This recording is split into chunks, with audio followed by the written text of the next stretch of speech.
on, ladies and gentlemen? Christian Hanna Horror here. So I asked you guys in the poll, what did you want me to talk about today? The Lodge or Monster Squad? Because that's been a highly requested review from me. People asking me about the Monster Squad. And you guys spoke pretty unanimously. So we're going to do the Monster Squad, but just 2 seconds on The Lodge. Second best movie of the year for me so far. If you haven't seen it, go check it out. The Lodge is fantastic. So Monster Squad, you know, here's a movie that I realized I don't think I've ever talked about on my channel in really much capacity whatsoever. I think the only thing I've ever done was make a community post of me holding a DVD of it. So let's talk a little bit about the Monster Squad. So real quick, I watched Night of the Creeps. That was my first Fred Dekker film. And I watched Night of the Creeps probably back in 2009 or 10. It's funny because when me and my wife, then girlfriend, really got into Halloween 3 back in the day, she said, well, he was in this movie called Night of the Creeps. We fell in love with it. And the Monster Squad I started to hear about through the rumblings. And it's funny, I'll talk about this more, but Monster Squad is a movie that should be as popular as anything. And I don't really quite get why it's not as huge and as big as things like Friday the 13th and Halloween or the Goonies, for instance, you know. But, you know, when I finally got to see Monster Squad, I had so little expectations of it because I thought that Night of the Creeps was so good and funny and charming and great. I was like, this guy is a one-off director. I don't think he's going to be able to touch Night of the Creeps. And when I finally watched Monster Squad, I was blown away that I loved the movie even more. Fred Dekker, when it comes to him, my all-time favorite movie he's ever done is The Monster Squad. And, you know, what I love about this movie so much is its ability to say, hey, it almost like the film talks to me in a sense, because I love and respect the history of horror. I love and respect our classic icons like the Wolfman, like Creature, like Dracula. But I never go back and rewatch those old movies because I am not just I don't want to say I'm too good for it or I don't like it. I just never find myself wanting to watch those old black and white movies. I'm not really into it too much. No disrespect to it. I just never find myself going back to watch it. Monster Squad is able to say, well, okay, for people like you, let me take what you love the most, the 80s, and mix it with real classics like Dracula and Frankenstein and monsters like that. So, you know, it's interesting because the Monster Squad is this movie that I think just hits a home run on everything it's trying to do. You know, you've got this opening scene of this creepy looking cave with this amulet and things go awry. A great opening to this movie. I love the opening to Monster Squad. And it's funny because at first I was like, I don't know if I'm going to like this. This seems like it might be a little too Raiders of the Lost Ark-ish to me. I just want to see monsters tearing things up, you know. But sure enough, the opening sequence I thought was just fantastic. And one thing I love about the Monster Squad, as things progress with this movie, we live in this world now where it's all about movies are taking place in the 80s, right? A lot of horror stuff. It's going back to the 80s and replicating the look and sound of the 80s. And here is a movie that happened there with kids having this camaraderie and friendship in that time era.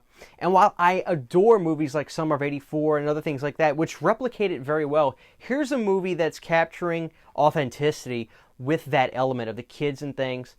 And it's just a notch above for me because there's that authenticity to it that you can't replicate it. You know, it's the same way you can't cut Alice Cooper's Trash album in 2020 and make it sound exactly like the album from 1989, because it's not just getting the same equipment, it's not just using the same guitars and stuff, it's the environment, it's the sound, it's the feel, it's the mindset. You can't make yourself relive a time with the knowledge of what's in the future. It's tainted. So to have a movie like this, it's nice to go back and see this movie with this camaraderie of kids being so real and authentic. And, you know, I applaud that's what we're having today because I love it. But Monster Squad, that camaraderie of the kids, I think is just a touch above. And the monsters, let's get into the monsters. So you've got the great array of, I guess, what's the universal monsters. And what I think is so great about this, and what I love the most, is the fact that Dracula is in charge. I just think that makes perfect sense. He's the mouthpiece, he's the leader, he's the commander. He tells everybody what to do. And the introduction of the monsters is so great, especially the creature from the Black Lagoon was fantastic. You know, it's weird. Do you call Monster Squad a kids movie? I'm not really sure. I think it has that uncanny ability to just make it enjoyable for all ages. You know, almost if not better than a movie like House, which I love the movie House. You know, House is something you can kind of introduce younger horror fans into, but at the same time, at 28 years old, I can put on House right now and just love every minute of it. I think the Monster Squad does that even better. You know, because there are moments where Dracula gets pretty mean, especially towards the girl. And, you know, it's just great. And you've got the element with Frankenstein that's just very reminiscent, misunderstood, wants to just understand and be a part of a family. And, you know, the girl has the relationship with Frankenstein in this movie. And, you know, it's just perfect. It's taken elements of classic movies like that and blending them into this beautiful 80s fest of fun and entertainment and liveliness. So I think that the Monster Squad, I don't know, I haven't seen every Fred Dekker film. It's my favorite Fred Dekker film.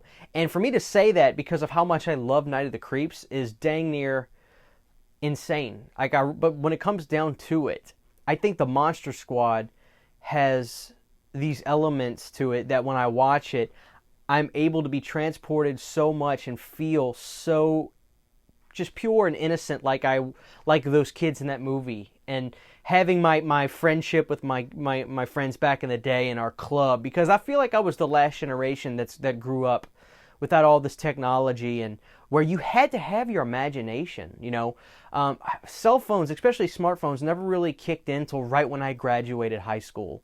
So even in high school, I lived in a world where you had to communicate with people and you had to make bonds and friendships. And now we got all this technology, which is great because it connects us, but you know, there's something to be desired, and you know, imagination is so amazing in that era, and I think Monster Squad is a great example of that.